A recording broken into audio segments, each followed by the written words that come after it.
The conclusion. From the data I have collected, it would not be safe to take novices or intermediate kayakers on the trip, and therefore I would not run the trip for this group. The winds are too strong and there will be a large swell on Monday. Even for a group of advanced kayakers, it would not be advisable to go on Monday or Tuesday, but we could set out on Wednesday with the intention of circumnavigating Vargas only if the weather forecast turned out to be fair for Friday and Saturday. 2 days is not enough time to circumnavigate the island, and if the weather was forecast to deteriorate again on Friday, we would need to turn back. The route. The weather on Monday and Tuesday is unsafe to set off for a multi-day trip. I would wait until Wednesday when the weather improves. I have decided that we should launch at 10:30 a.m. sharp on Wednesday from Grice Point and go clockwise around Vargas. So Grice Point. I have chosen this route because the guests will be rested and fresh, so they will be able to cope with kayaking into a headwind. The reason why I've chosen to set off in a clockwise direction, so this way around,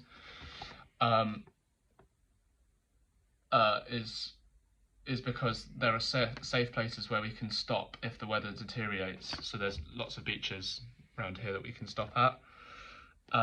If we were to set off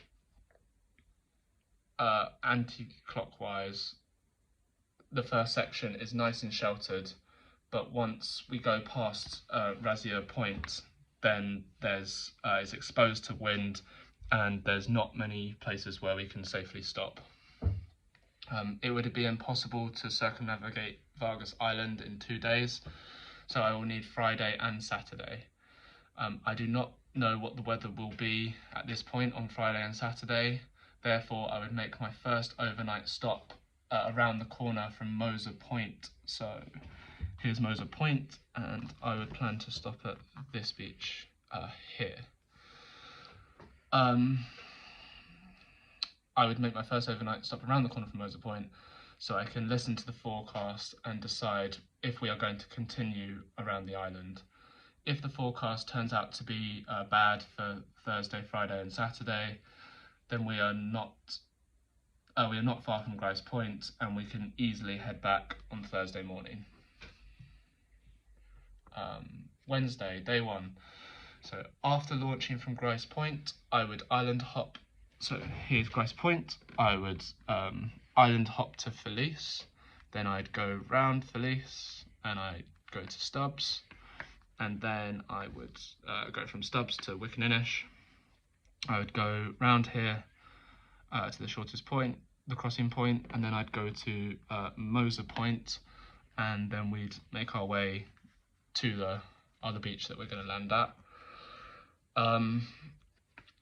On all the crossings, I would use either sandwich or tight cluster formations because of the boat traffic in the area. I would land at this beach because it's a safe place to stop. Thursday, day 2. First thing in the morning, I would listen to the forecast for Thursday and look at what the sea is doing. I would also listen to the extended forecast for Friday and Saturday. If the forecast was stable for Thursday and the extended forecast was stable for Friday and Saturday, I would continue around the island. If the extended forecast was deteriorating, I would take my group back to Grice Point on Thursday morning. If I decided to continue, I would launch in the morning and aim to land at the beach just opposite the little 24. So I'd start off from here, I'd launch, I'd come through here, around through all these islands, I'd go all the way up to Hobbs, and there's the little 24 island, and there's a beach opposite where we went, and I would land there because it's safe for landing and launching.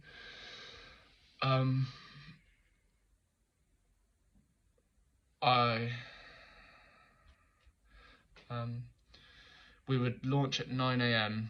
if the forecast is good to avoid the stronger winds in the afternoon. Friday, day 3. I will listen to the forecast and I would make a decision based on the forecast and my observations of the sea that morning.